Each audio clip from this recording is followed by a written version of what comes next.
नमस्कार दोस्तों, भारत एक सोच देख रहे हैं आप। और आज हम चर्चा करने जा रहे हैं बहुत अहम मुद्दे पर। ईवीएम को लेकर एक बार फिर से चर्चाएं हैं। अखिलेश यादव जिन्होंने एक बड़ा बयान दे दिया है, उन्होंने कहा है कि जब अमेरिका और जापान में बैलेट पेपर का इस्तेमाल होता है तो ये चीजें हमें भी अपनानी चाहिए। समय लगता है, लगता रहे, किसको किसको जल्दी है। और अब 5 राज्यों के चुनाव हो गए हैं, नतीजे हमारे सामने हैं। तो आपने देखा उसके बाद किस तरह से ईवीएम को लेकर शोर मचा हुआ। इसी पर हम चर्चा करेंगे, बातचीत करेंगे। भरत यादव पत्रकार हमारे साथ मौजूद है, विश्लेषण करेंगे, समझने की कोशिश करेंगे कि आखिर ईवीएम को लेकर हंगामा क्यों है बरपा।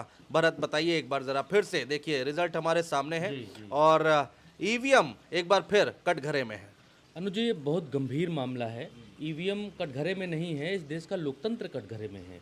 जब वोटर वोट देने जा रहा है, उसको यही नहीं मालूम है कि हम वोट दे रहे हैं तो वो कहाँ पर जा रहा है। इसकी कोई प्रामाणिकता है क्या? आपने वोट दिया, आप बताइए इसकी कोई प्रामाणिकता है? मैंने वोट दिया, मैंने ईवीएम का बटन दबाया। अब ये बात सही है कि ईवीएम ठीक हो सकती है, ईवीएम अच्छी हो सकती है, ईवीएम से जल्दी वोटिंग होती है, जल्दी गिनती हो जाती है। लेकिन ईवीएम पर जब आप वोट करते हैं तो वो कहाँ जा रहा है? आदमी कहता है कि कहाँ वोट दिया भैया, तो वो कहता है कि हम ईवीएम को दे आए हैं। ईवीएम अब चाहे जहाँ दे, चाहे बीजेपी को दे, चाहे जिसको दे। तो ईवीएम के ऊपर लोगों को संशय है। और जब दुनिया के हम सबसे बड़े लोकतंत्र हैं, दुनिया में सबसे बड़ा लोकतंत्र होने का हम दावा करते हैं, दुनिया में हमारी इतनी बड़ी आबादी है और सबसे ज़्यादा हम संविधान में भरोसा करने वाले लोग हैं, तो फिर जब एक ऐसी संशय जैसी चीज़ है तो फिर उस पर हम कोई कदम क्यों नहीं उठाते? अखिलेश यादव जी ने ये एक बार नहीं कहा है, ये कई बार कहा है कि ईवीएम भरोसेमंद नहीं है, ईवीएम में पारदर्शिता नहीं है, सो हम क्यों ढो रहे हैं इसको। अब कुछ लोग ये कहेंगे कि कांग्रेस लेकर आई थी, उस चैप्टर पर आऊँगा, लेकिन मायावती जी भी यही बात कहती हैं। अब आप ओवरऑल देखेंगे तो पूरा विपक्ष, जितना विपक्ष है, सब यही बात कहता नहीं, है लेकिन अखिलेश यादव जैसे आज सवाल उठा रहे हो, पहले भी उठाते हैं जैसा आप बता भी रहे हैं। हाँ। लेकिन अब देखिए घोसी विधानसभा उपचुनाव हुआ, जीत गए। कई बार ऐसा होता है कि उनको जीत मिलती है, तो बीजेपी के लोग कहते हैं अब ईवीएम खराब नहीं है क्या यहाँ पर। देखिए, घोसी उपचुनाव is not a very important चुनाव। घोसी उपचुनाव के बाद लोकसभा का चुनाव नहीं होना था, जिसमें नरेंद्र मोदी जी को प्रधानमंत्री बनना था। अब ईवीएम से पहले आप लोकतांत्रिक व्यवस्था के ऊपर थोड़ी सी बात करनी चाहिए। ईवीएम को हैंडल करने वाले लोग कौन हैं, आप ये बताइए? चुनाव आयोग। चुनाव आयोग को हैंडल करने वाले लोग कौन हैं? चुनाव आयोग आप कहेंगे कि एक स्वतंत्र संस्था है जी, संवैधानिक संस्था है, लेकिन चुनाव आयोग अपना काम किस तरीके से कर रहा है आपने भी देखा। नरेंद्र मोदी जी ने कहा झूठों के सरदार या मूर्खों के सरदार, ऐसी बात कही। राहुल गांधी ने भी बिना नाम लिए कहा कि पनौती। हारे जीते कोई वो अलग बात है, लेकिन पनौती के मामले पर तो संज्ञान ले लिया चुनाव आयोग ने, लेकिन मूर्खों के सरदार वाले मामले पर संज्ञान नहीं लिया। क्यों? ये एक रवैया दिखाता है ना, ये दिखाता है कि नमक का जो कर्ज है वो ठीक तरीके से अदा किया जा रहा है।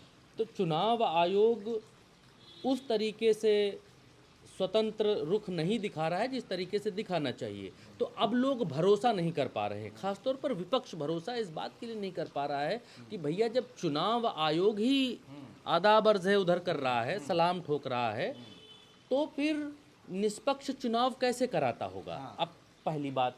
दूसरी बात यह है कि ईवीएम को देखेगा कौन? चुनाव आयोग के लोग। ईवीएम की देखरेख की जिम्मेदारी चुनाव आयोग के पास, चुनाव आयोग की जिम्मेदारी सरकार के पास। चुनाव आयोग का मुखिया कौन तय कर रही? सरकार तय कर रही। चुनाव आयोग सरकार को सलामी बजा रहा। तो अब ईवीएम में पहले से 100 वोट पड़े हैं, 200 वोट पड़े हैं, 250 वोट पड़े हैं, परमात्मा जाने भगवान जाने। हम तो आप तो वोट डाल के बटन दबा के पी सुन के चले आते हैं। दूसरी बात कि एक बार अभी कुछ हुआ था कि आम आदमी पार्टी ने इसका कुछ किया था, ईवीएम का टेस्ट वेस्ट कुछ किया था, तो उस टेस्ट में चुनाव आयोग ने कहा था कि बहुत सही ईवीएम है, आप अपना आदमी यहीं बुलाइए और इसको हैक करा के दिखाइए। 1999 में जब ईवीएम आया था तब दौर कुछ और था। आज 2023 है, आज दौर कुछ और है। 1999 में भरत यादव के पास फ़ोन सपना हुआ करता था, फ़ोन नामक एक सपना हुआ करता था, ठीक। आज भरत यादव के पास आईफोन है। बदली टेक्नोलॉजी, बदली ना। आज के दौर में उस दौर में बहुत अंतर है। उस दौर में हो सकता है ईवीएम से छेड़छाड़ ना कर पाते हों लोग। आज के दौर में जब टेक्नोलॉजी इतनी आगे बढ़ गई है, जब इतना खुरपैची आदमी पड़ा हुआ है, हम तो कहते हैं कि चुनाव आयोग जो है ईवीएम को दे, कहे महीना भर विपक्षियों अपने पास रखो और इसको जो है हैक करवा के दिखाओ, जरा लगाओ अपने लौंडे, इसको हैक करवाओ, कैसे हैक होती है हम भी देखे जरा। हमारा जो है प्रोडक्ट इतना सॉलिड है, इसको कोई माइका लाल साला हैक ही नहीं कर सकता। चुनाव आयोग कहे, चुनाव आयोग नहीं कह सकता। आज के टाइम पर ऐसे ऐसे लोग पड़े हैं जो ईवीएम तो क्या, अकाउंट, सरकारी अकाउंट हैक कर लेते हैं, उसमें पोर्न डाल देते हैं, रेलवे साइटें हैक कर लेते हैं और रेलवे स्टेशन पर पोर्न चलने लगते हैं। हमने आपने ये सब खबरें देखी हैं। खबरें देखिए, बिल्कुल ठीक बात एक चीज़ और कहूँगा, ईवीएम के ही मसले पर हैकिंग छोड़ दीजिए, आप, अलग बात हो गई। क्या ये संभव नहीं हो सकता है कि अगर एक बटन दबाई जाए, मान लो 2 बटन हैं, एक कांग्रेस का है, एक भाजपा का है, तीसरा सपा का है, चौथा बसपा का है, सबका है, क्या ईवीएम में ऐसी कोई चीज़ नहीं हो सकती कि हम जो है कांग्रेस का बटन दबाएं, सपा का बटन दबाएं, बसपा का बटन दबाएं और वोट गिरे जाके बीजेपी में? क्या ऐसा संभव नहीं हो सकता है? परमात्मा है क्या ईवीएम? ऐसा तो है नहीं। लेकिन अब इतना बड़ा प्रदेश, इतना बड़ा चुनाव और इतनी ईवीएम, सभी को हैक कर लेंगे? नहीं हो सकता है कि बात करी हमने, सभी को हैक कर लेंगे कौन? अब यहाँ पर सवाल उठता है, सभी को हैक कर लेंगे कौन? जब भरोसा चुनाव आयोग पर विपक्ष का नहीं है, जब विपक्ष चुनाव आयोग पर सीधे आरोप लगाता है कि विपक्ष चुनाव आयोग कठपुतली है, तो फिर हैक कर लेगा कौन? हु जिसके पास रिस्पॉन्सिबिलिटी होगी वही तो गेम करवा रहा होगा ना। कौन गेम करवा सकता है? अब ये हो गई एक मतलब क्या हो सकता है की बात, एक सिनेरियो की बात। अब आपने जो सवाल पूछा कि जहाँ जीतते हैं या फिर जहाँ पर जीतते हैं वहाँ पर तो कुछ नहीं बोलते हैं और जहाँ पर हारते हैं वहाँ ईवीएम ईवीएम चिल्लाते हैं। तो आप ये देखेंगे कि जब जब भारतीय जनता पार्टी का कोई मेन इलेक्शन होता है, मेन चुनाव होता है, जहाँ पर नरेंद्र मोदी जी का इलेक्शन दांव पर लगा हो, आगे वाला आने वाला, या मोदी जी डायरेक्ट इन्वॉल्व हो। अब आप कहेंगे कि पिछली बार भी तो 2018 में इन 5 राज्यों का चुनाव हुआ था, उसके बाद 2019 में चुनाव हुआ था, तब ऐसा क्यों नहीं हो गया? तब आज जहाँ पर बैठे हैं, जिस महीने में आप बैठे हैं, नवंबर के भीतर, तब पुलवामा हो चुका था या हो रहा था या होने वाला था, जो भी था, पुलवामा था तब नरेंद्र मोदी जी के पास, तब सर्जिकल स्ट्राइक थी। मुझे लगता है इसी नवंबर दिसंबर में नरेंद्र मोदी जी के पास सर्जिकल स्ट्राइक का मसला भी था। लोगों के, भारत देश के लोगों का खून उबल रहा था, खौल रहा था। एक पायलट थे अभिनंदन, उनका जहाज़ उधर गिर गया था। भारत देश के लोगों का खून उबल रहा था कि उस हमारे पायलट को पाकिस्तान की गिरफ्त से छुड़ा कर लाया जाए, और सरकार जब छुड़ा लाई तो देश के लोगों में सरकार के लिए बड़ा प्रेम था, एक परसेप्शन बन एक गया था उस समय। परसेप्शन, बच्चा जो है मोदी मोदी कह रहा था। इस बार का परसेप्शन आप देखेंगे तो इस बार के परसेप्शन में ऐसा कुछ है नहीं। राम मंदिर होने वाला है, वो 2 जनवरी में होगा, और राम मंदिर का इफेक्ट इतना हो पाएगा कि नहीं हो पाएगा, भारतीय जनता पार्टी इस मामले में संशय में है कि राम मंदिर को जब इतना भुना चुके हैं तो हो सकता है कि जनता उतना सीरियस ना ले, क्योंकि जब राम मंदिर बनने की बारी आई कि राम मंदिर अब बनेगा, तब जनता भावुक थी। पिछली बार राम मंदिर का भी मसला था, मैं भूल गया बताना, तो जनता भावुक थी कि चलो इतने साल बाद अब राम मंदिर बन रहा है। राम मंदिर के उद्घाटन और बनने में हो सकता है कि उतनी ज़्यादा लोग भावुक ना हों, लेकिन मोदी जी और भारतीय जनता पार्टी ये कहना शुरू कर चुकी है कि हमने 3 राज्य जीतकर हैट्रिक मार दी है, और जनता अब यही चाहती है जो इन 3 राज्यों में जनता ने चाहा है, और इसी के बल पर 2024 की बात भी बता रहे हैं कि हम 2024 में भी हैट्रिक मारेंगे। तो ईवीएम के ऊपर जो सवाल हैं, ये सवाल हमेशा उठेंगे, उठते रहेंगे, क्योंकि पारदर्शिता नहीं है। एक डेटा मैं लाया था, हाँ दिखाइए और जरा बताइएगा भी इसमें। डेटा मैं लाया था नीदरलैंड में क्या हुआ कि ईवीएम के ऊपर ऐसे ही सवाल उठे। भारत देश जितना लोकतंत्र बड़ा नहीं है वहाँ का, लेकिन नीदरलैंड में ईवीएम के ऊपर सवाल उठे, और वहाँ पर जब लोगों ने पाया कि नहीं जी ईवीएम में बटन कहीं और दबाओ, ऐसा तो हो नहीं सकता कि हम बटन दबा रहे हैं और हमको दिख रहा कि वहाँ पर जो है हमने बटन दबाया, या तो ईवीएम में ऐसा हो कि हम बटन दबाएं और टाइपराइटर की तरह जो है अंदर फट से छप जाए, कमल पे मारा तो कमल पे छप जाए, पर्चे पे अंदर छप जाए, ऐसा कोई सिस्टम लाइए कि बटन दबाएं अंदर टाइपराइटर की तरह छप जाए, दिखाई दे जाए, तब तो आदमी को सुकून हो। अब बटन दबाया आया, वो कहाँ पी गया, पी कहाँ हुआ वो, तो यही बात नीदरलैंड में हुई। तो नीदरलैंड में पारदर्शिता की कमी के चलते, ऑथेंटिक डेटा है, इसमें कोई इधर उधर नहीं है, नीदरलैंड में पारदर्शिता की कमी के चलते ईवीएम को बैन कर दिया गया। इटली में सोनिया गांधी को तो कहते हैं इटली से आई फलाना, इटली में ईवीएम की वोटिंग में गड़बड़ी का शक हुआ लोगों को। पक्ष और विपक्ष ने बैठकर बैठक करी कि नहीं नहीं ऐसा इसमें गड़बड़ हो सकता है, हमारे फूफा ने तो वोट डाला था जो है कल्लू को, लेकिन जीत गया लल्लू, ऐसा कैसे हुआ? तो लोगों को शक हुआ, जैसे यहाँ हो रहा है। यहाँ कांग्रेसी तमाम कह रहे हैं कि हमारे घर का ही वोट हमको नहीं मिला, हमारे मोहल्ले का वोट हमको नहीं मिला, हमारे जो है हमारी मेहरारू को वोट हमको नहीं मिला, ऐसे बहुत सारे लोग कहते हुए सुनाई देते हैं। तो ये इटली में भी हुआ, वहाँ भी बैन कर दिया गया। आयरलैंड में जैसे हम और आप चर्चा कर रहे हैं, ऐसे 3 साल तक रिसर्च हुई, 3 साल तक ईवीएम के पीछे पड़े रहे कि ईवीएम अच्छी है, बुरी है, नकारी है, नीक है, लेकिन 3 साल तक रिसर्च करने के बाद फाइनल आयरलैंड ने कहा कि नो, हम ईवीएम अफोर्ड नहीं कर सकते। जहाँ पारदर्शिता ना हो, जहाँ पर वोट कहाँ जा रहा है ये मालूम ना हो, तो दोनों दलों को, जो भी लोग पक्ष विपक्ष हो, उनको ये मालूम ना हो कि कहाँ जा रहा है। आज तो हमारे पास सरकार है, चुनाव आयोग को हमने अपॉइंट किया है, तो हो सकता है ये कोई डायरेक्ट आरोप नहीं, हो सकता है कि वो चुनाव आयोग उनकी तरफ से जो काम कर रहा हो सकता है, पॉसिबिलिटीज कुछ भी हो सकती है इस देश में, ऐसा तो है नहीं। जब ईडी भी स्वतंत्र संस्था है, सीबीआई भी स्वतंत्र संस्था है, सीबीआई को तो इस देश के ऑनरेबल कोर्ट तक ने कह दिया कि ये तोते हैं। बिल्कुल ठीक, इंग्लैंड में आइए, इंग्लैंड में भी ईवीएम का इस्तेमाल नहीं किया गया ये सब देख के। फ्रांस में आइए, फ्रांस में भी कभी ईवीएम का इस्तेमाल, ये सब नाटक नोटंकी दूसरों को देख के, दूध का जला छाछ फूक फूक कर पीता है, तो ये सब देख के उन्होंने भी कहा कि हम नहीं करें।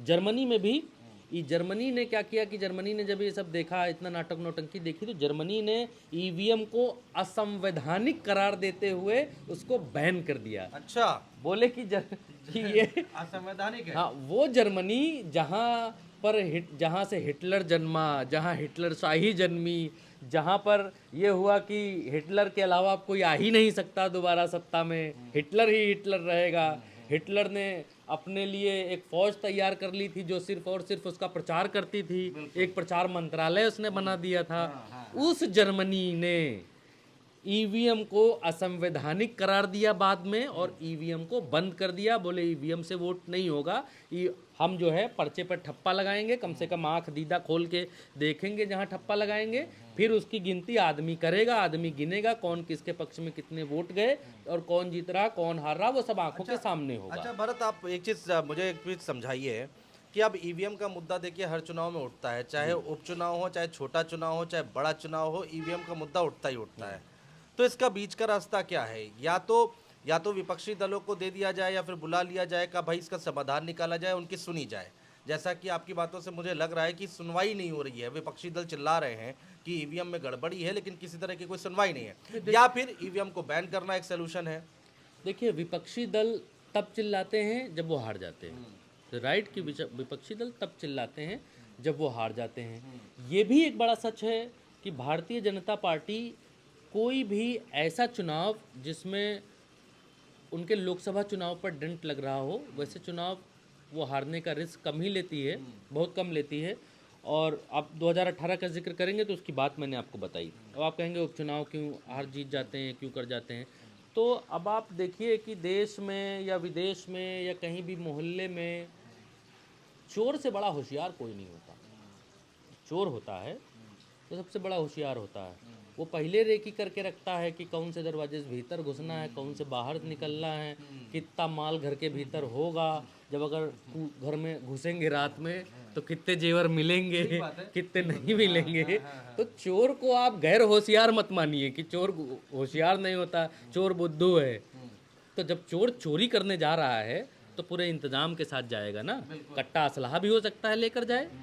तो अब आप ये मानकर चलिए कि ये कहिए कि यहाँ जीत गए वहाँ हार गए, वहाँ जीत गए यहाँ हार गए, यहाँ हारे वहाँ जीते, इतने विधायक जीत गए, फिर उतने विधायक कैसे जीत गए, फिर तेलंगाना कैसे जीत गए, फिर 3 हिंदी पट्टी के ही राज्य 3 क्यों साफ कर लिए भाई। एक बात और मैं आपको बताता हूँ, बड़े भीतर की बात है। 2024 के चुनाव में मैं किसी बहुत विद्वान से, किसी बड़े विद्वान से बात कर रहा था। उन्होंने मुझसे बात कही कि 2024 के चुनावों में अब साउथ वर्सेस नॉर्थ होने वाला है। मैंने पूछा ऐसा कि मुझे ये साउथ वर्सेस नॉर्थ का क्या मतलब है। उन्होंने कहा कि साउथ वर्सेस नॉर्थ होने वाला है क्योंकि इस बार सत्यपाल मलिक ने ये बॉर्डर वाला गेम ख़राब कर दिया है। सत्यपाल मलिक ने ये सेना के नाम पर जो है चीज़ें कर लेने वाला माहौल जो है वो ओपन कर दिया है कि ऐसा ऐसा कर सकते हैं।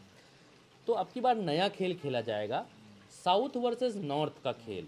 नॉर्थ मतलब जितने भी हिंदी पट्टी के राज्य हैं, राजस्थान, मध्य प्रदेश, उत्तर प्रदेश, पंजाब, हरियाणा, उत्तराखंड और जो भी हैं, बिहार ले लीजिए, उधर झारखंड ले लीजिए, छत्तीसगढ़ ले लीजिए, तो हिंदी पट्टी के राज्यों को भड़काया जाएगा, उनको बताया जाएगा कि हम हिंदी पट्टी वाले या नॉर्थ इंडियंस हम जो लोग हैं, ठीक है, मोदी जी के लिए देखिए ऐसा करते हैं वैसा करते हैं, और साउथ इंडियंस को देखो, साउथ इंडियंस कहते हैं ये सनातन मच्छर की तरह है, डेंगू है, ये साउथ इंडियन के ही लोग कहते हैं। अभी उनका नाम मुझे याद नहीं आ रहा है, शायद करुणानिधि, अगर मैं गलत नहीं हूँ ना, किसी के बेटे ने कहा था कि सनातन जो है डेंगू वेंगू कुछ ऐसा बोला था। अभी उस पर आएंगे कुछ दिन बाद, अभी नहीं, अभी कुछ दिन बाद आएंगे और नॉर्थ को साउथ से वर्सेस करेंगे, लड़ाएंगे। क्यों? क्योंकि साउथ के जो 5-6 राज्य हैं, आप कर्नाटक में अभी सुपड़ा साफ हुआ, ठीक, साउथ के तेलंगाना में अभी अभी सुपड़ा साफ हुआ भारतीय जनता पार्टी का। साउथ के और जो राज्य हैं, केरल ले लीजिए, तमिलनाडु ले लीजिए, या फिर पुडुचेरी ले लीजिए, आप नीचे आप चले जाएंगे कन्याकुमारी ले लीजिए, तो ये इलाके हैं जो एरिया है साउथ। साउथ से भारतीय जनता पार्टी पूरी साफ है, शून्य पर है, शून्य पर। कर्नाटक हटा दीजिए, अगर आप, कर्नाटक में 25 सीटें हैं और आंध्रा में मेरे ख्याल से 4 बार सीटें हैं, तो ये 25 और 4 29 30 सीटें आप मानकर चलिए साउथ में भारतीय जनता पार्टी की हैं। इतने बड़े आधे भारत में सिर्फ 30 सीटें हैं भारतीय जनता पार्टी की। कर्नाटक में लोग कह रहे हैं, कर्नाटक की जनता ने जो वोटिंग की वो पढ़ाई लिखाई पर की, रोजगार पर की, इस पर की, उस पर की, तो कर्नाटक की जनता लोकसभा के चुनाव में भी इस बार नरेंद्र मोदी जी को चुनने वाली नहीं है, ऐसा कहा जा रहा है। और जो पिछली बार 25 सीटें आईं, वो इसलिए आईं क्योंकि जो हमारे पायलट साहब थे अभिनंदन जी, उनका जब प्लेन उधर क्रैश हुआ था, तो अभिनंदन जी रहने वाले साउथ के ही हैं। साउथ के रहने की वजह से पिछली बार जो माहौल बना, देश वाला जो माहौल बना, राष्ट्रभक्ति वाला माहौल बना, राष्ट्रवादी वाला माहौल बना, उसकी वजह से कर्नाटक में और आंध्रा में इनकी अच्छी खासी सीटें आईं। लेकिन इस बार कर्नाटक से ये कहा जा रहा है कि नरेंद्र मोदी जी का डब्बा गोल होने वाला है। कर्नाटक से, कर्नाटक से भी साफ अगर होंगे 25 सीटें, मान लीजिए आप वहाँ से साफ होते हैं, 25 मत मानिए तो महामरी अगर मान लीजिए कि 15 सीटें भी हारते हैं तो भी 10 पे अटक जाएंगे, और साउथ से अगर 10 सीटें, मान लीजिए महामरा 10-12 सीटें अगर लेकर आते हैं, तो आधा भारत तो इनके हाथ से चला गया, आधा भारत निकल गया साउथ का। अब बचा नॉर्थ इंडिया। नॉर्थ इंडिया से ही इनको उम्मीदें हैं राम मंदिर हमने बनाया, उत्तर प्रदेश सबसे बड़ा उत्तर इनके लिए प्रदेश से टारगेट। उम्मीदें हैं, राजस्थान से उम्मीदें हैं, मध्य प्रदेश से उम्मीदें हैं, तो ये साउथ वर्सेस नॉर्थ करेंगे इस बार, ये कहा जा रहा है। और विद्वान ये मान रहे हैं, राजनीतिक चाणक्य ये इस बार मान रहे हैं कि इस बार सरहद पर कुछ नहीं होने वाला। अच्छा। इस बार जो है सीमा पर कुछ नहीं होने वाला, इस बार सैनिकों के साथ पाकिस्तान नहीं आएगा इस बार। पाकिस्तान के साथ कुछ हम लोगों ने नहीं कई होने वाला। चुनाव देखे शुरुआती दौर के, जिसमें भारत में चुनाव हो रहा है, राज्यों के चुनाव हो रहे हैं, जिक्र पाकिस्तान का हमेशा होता था, उसमें कोई दो राय नहीं रहती थी कि पाकिस्तान का नाम ना आए, लेकिन इस बार नहीं आएगा। नहीं आया, राजस्थान में पाकिस्तान का नाम ना आए, वो तो मतलब वो तो भगवान भी नहीं रोक सकते भारतीय जनता पार्टी को कि पाकिस्तान का नाम ना ले, बिना पाकिस्तान तो नहीं, इस बार तो देश का चुनाव है, 24 का लोकसभा चुनाव है, तो इस बार लाजमी है आना, लेकिन आएगा किस मुद्दे पर मुझे नहीं लगता कि इस बार कुछ और ही होगा। नहीं, मेन चीज क्या थी ना, भुनाना एजेंडा कुछ और बनेगा। एजेंडा। पिछली बार देखिए ना पुलवामा का एजेंडा बना, आज भी संसद में। अब कांग्रेस ऐसी पार्टी है, मैं क्या कहूँ कांग्रेस पार्टी को, कांग्रेस ऐसी पार्टी है जो संसद में भी अंग्रेजी बोलती है भाई। आज सतपाल मलिक का अधीर रंजन ने सवाल उठाया भीतर कि सतपाल मलिक ने कहा था कि मैंने जो है जहाज़ मांगे थे लेकिन जहाज़ नहीं दिए गए, फलाना ढिमकाना रोड से जो वो बात कहते थे, उस बात को वो अंग्रेजी में उठा रहे थे। उनकी हिंदी थोड़ा थोड़ा खराब है। अब उनकी हिंदी खराब है या कांग्रेस की किस्मत खराब है या भाग्य खराब है। अब नहीं, अच्छा, ये हिंदी अब और इंग्लिश आप ये बताइए, उनकी हिंदी उनकी अंग्रेजी को उत्तर प्रदेश का आदमी कैसे पान की दुकान पे हाँ, मैं बैठा यही हुआ जानना आदमी चाह रहा था आपसे, यही कैसे समझ कैसे समझे कि उनकी हिंदी अंग्रेजी और को? इंग्लिश का क्या आप मैसेज देना चाह रहे हैं कि भाई हिंदी में बोलेंगे तो करेक्ट अच्छा कर पाएंगे, समझा अच्छा पाएंगे। अब ये हो सकता है कि अब कांग्रेस साउथ के लिए ही अंग्रेजी बोल रही हो कि हमको नॉर्थ से उम्मीद नहीं है, नॉर्थ अखिलेश ले जाएंगे, मायावती ले जाएंगी, नीतीश कुमार ले जाएंगे, नॉर्थ में ये क्षेत्रीय छत्र ममता बनर्जी बैठी हुई ले जाएंगी, तो अब नॉर्थ का जी छोड़ो, प्रकाश सिंह बादल और उधर लोग और बैठे हुए हैं वो ले जाएंगे, तो अंग्रेजी में ही बातचीत की जाए। मुझे इनका थोड़ा कॉन्सेप्ट कांग्रेस का कुछ कम समझ में आता है। किस रणनीति concept- उतनी हाँ। अच्छी बन नहीं पाती। किस आधार पर किनको साधना चाहते हैं। अब आप बात करेंगे तो नॉर्थ इंडिया में वोटर या सीटें ज़्यादा हैं। अच्छा, आपने एकदम सही बात बोली। मोदी जी जब विदेश जाते हैं तो वहाँ भी हिंदी में बात करते हैं। कनेक्ट इसका इसका इसका असर पड़ता है। Connect connect connect this is connect. अब हम अभी फ्रेंच में बोलने लग जाएं तो हमारे भारत एक सोच के दर्शक को नीचे गाली में लिखेंगे कि अबे फलाने, अबे ढिमकाने, अबे फलकाने, काहे टाइम वेस्ट कर रहा। बिल्कुल ठीक बात जो भाषा हमारी भाषा है, जो भाषा में सामने वाला समझ पाए, भाई आंख मार के समझ पाए तो आंख मारो जी ना स्क्रीन के ऊपर, तो मैसेज कन्वे कर ले। अगर तुम फ्रेंच बोल रहे हो, भारत के लोग फ्रेंच जानते हो तो भाई फ्रेंच बोलो, अच्छी बात है। ठीक बात है। लेकिन जब भारत की ज़्यादा से ज़्यादा आबादी फ्रेंच नहीं जान रही है तो काहे गटपटाए रहे हो अंग्रेजी में, कपड़ कपड़ गपड़ गपड़ गपड़ है। तो मैसेज कन्वे करने में ये लोग कामयाब नहीं हो पाते। यही इनके साथ मध्य प्रदेश में हुआ, मैसेज नहीं कन्वे कर पाए। 4 सीटें दे देते तो पहाड़ थोड़ी टूट जाता है इनका, कुछ हो थोड़ी जाता। लेकिन अब एक बात फिर ये मान के चलिए कि 24 के चुनाव के बाद हाँ, ईवीएम फिर आएगा सामने, वो ये तय हो गया, रिवाज हो गया है। देखो क्या है ना अनुज भाई कि ये लोग मेहनत नहीं करते हैं।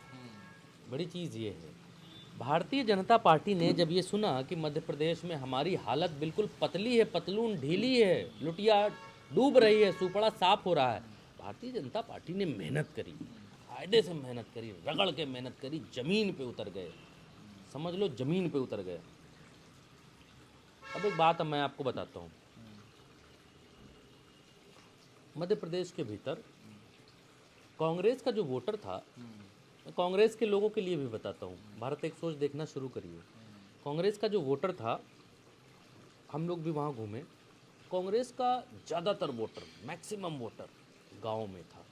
गांव में भी रिमोट एरियाज़ में कांग्रेस का बहुत वोटर था। आदिवासी वोटर कांग्रेस का था, बहुत वोटर था। लेकिन जब हम लोग इसका आकलन करते हैं, तुलना करते हैं, आंकड़े देखते हैं, तो आदिवासी बाहुल इलाकों में जो वोटिंग हुई वो 70% हुई। उसको 90% होना चाहिए था, 90%। ये कराने का काम किसका था? सबको लेकर जाने का काम किसका था? कांग्रेस का। कांग्रेस का। उनके वोटर थे। कांग्रेस नहीं गई। कांग्रेस तो फ्रेंच बोलती है ना, सूट बूट डाल के गाड़ी में बैठ के ये dish that bat bat bat ये करने वाली पार्टी है। अब आप अगर और देखेंगे, अंदर से घुस के देखेंगे तो कांग्रेस के जो बड़े नेता आप देखेंगे वो सब दिस डैट वाले ही हैं।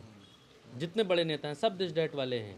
कोई जो है भैया दद्दा वाला आदमी नहीं है इनके पास। तो ये आदिवासी वोट नहीं निकाल पाए।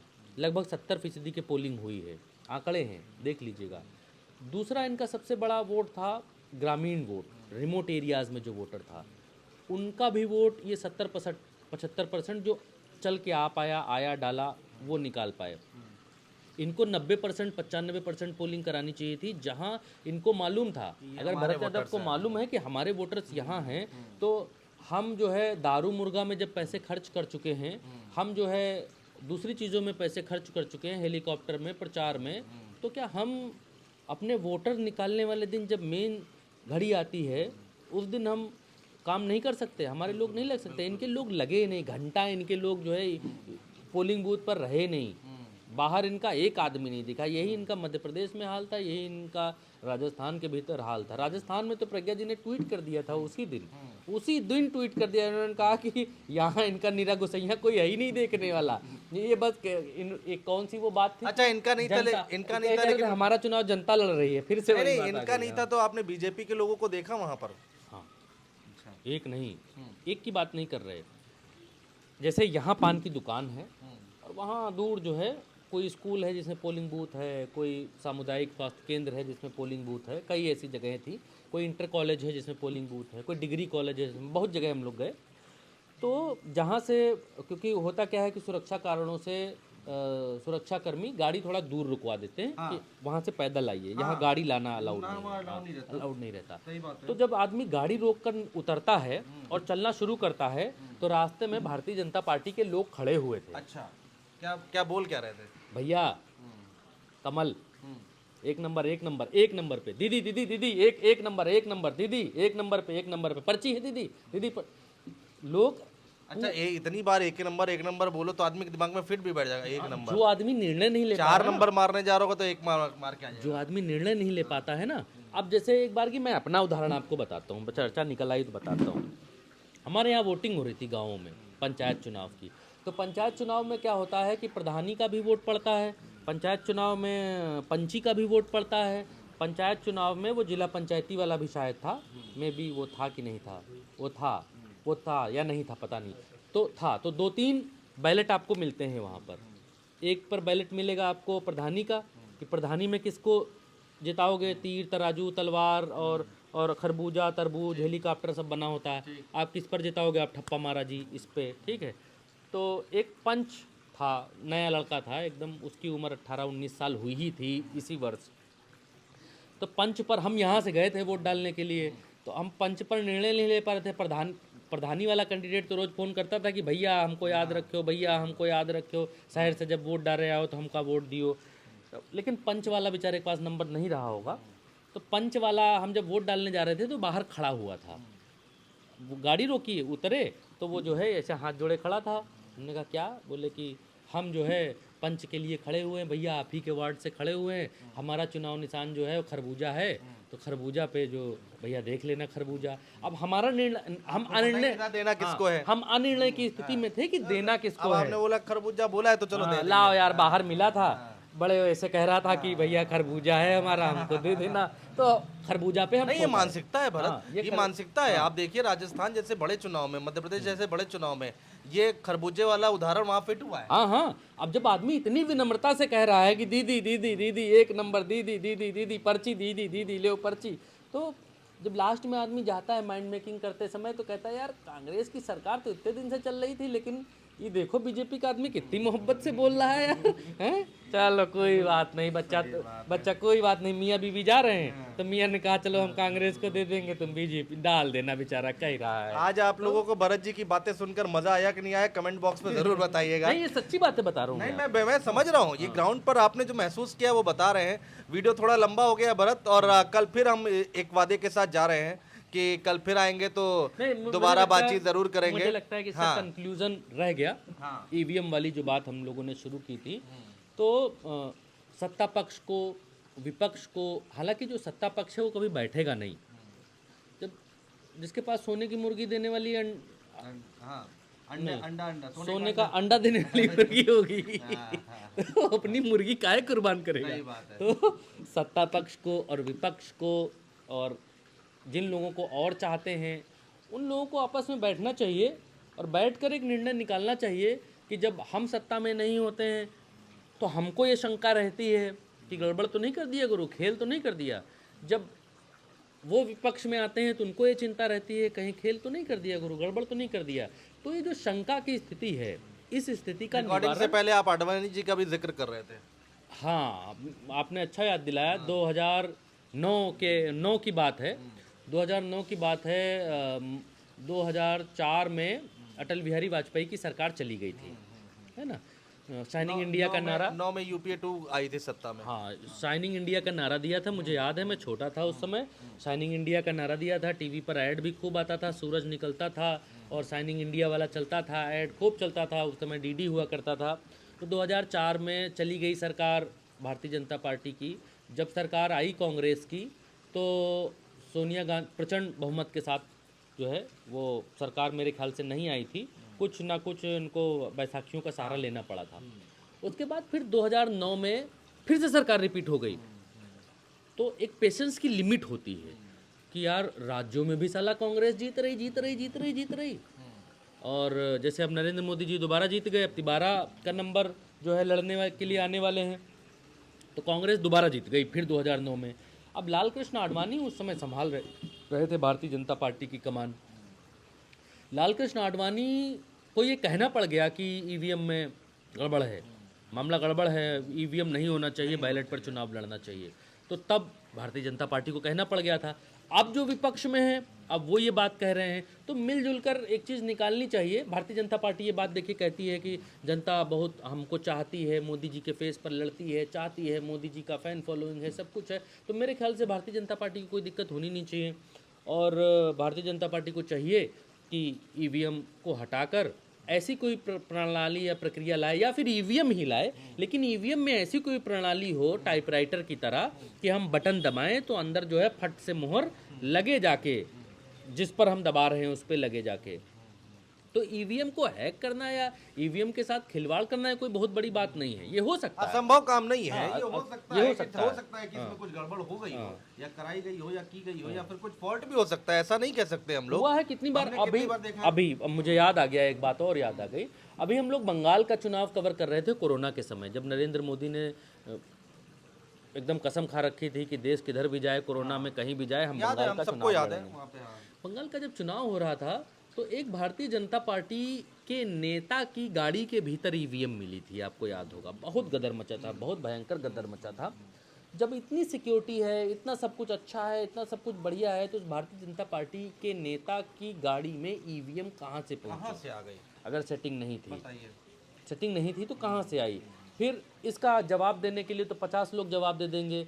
चुनाव आयोग ने मेरे ख्याल से उस समय ये जवाब दिया था कि हमारे पास गाड़ी नहीं थी, इसलिए हमने भारतीय जनता पार्टी के नेता की गाड़ी यूज़ कर ली। लेकिन देखिए दीदी रिपीट कर गई वहाँ पर। दीदी रिपीट, देखिए दीदी ही मुकाबला कर सकती हैं भारतीय जनता पार्टी का, क्योंकि दीदी का स्टाइल और मोदी जी का स्टाइल एक है। लय तेरे की धय तेरे की, वो एक ही। अब दीदी के स्टाइल से नहीं लड़ सकते ना, दीदी कमलनाथ थोड़ी हैं। दीदी कमलनाथ थोड़ी हैं कि जो चीज़ें डिसाइड हों उन कमलनाथ जी वरिष्ठ आदमी है, लेकिन नाक कटा दी इस बार उन्होंने।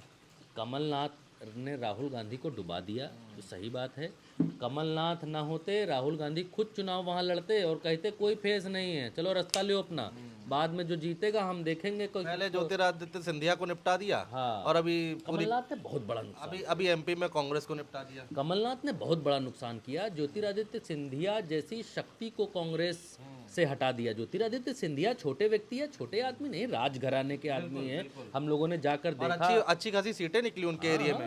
हम लोगों ने जाकर देखा कि क्या रौला है। सीटें निकली नहीं निकली वो अलग बात है, लेकिन उस आदमी की फैन फॉलोइंग है, उस आदमी का राजघराने का जो रुतबा है वो मध्य प्रदेश के भीतर हम लोगों ने देखा। एक जिले के व्यक्ति नहीं है ज्योतिरादित्य सिंधिया, पूरे चंबल रीजन में, पूरे ग्वालियर रीजन में, यहाँ तक कि शिवपुरी तक आदमी आदर करता है।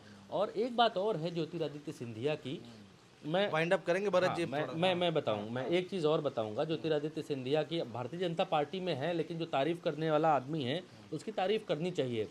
ज्योतिरादित्य सिंधिया बहुत सॉफ्ट स्पोकन व्यक्ति हैं, बहुत आराम से अपनी बात कहते हैं, कभी भी अपना आपा वैसे नहीं खोते हैं। वो अगर प्रधानमंत्री से भी मिलते हैं तो वैसे ही बात करते हैं। हम लोगों ने देखा आपकी बार रैलियों में और चुनाव में रहे, वो अगर एक सामान्य व्यक्ति से भी बात करते हैं तो भी उसी लहजे में बात करते हैं।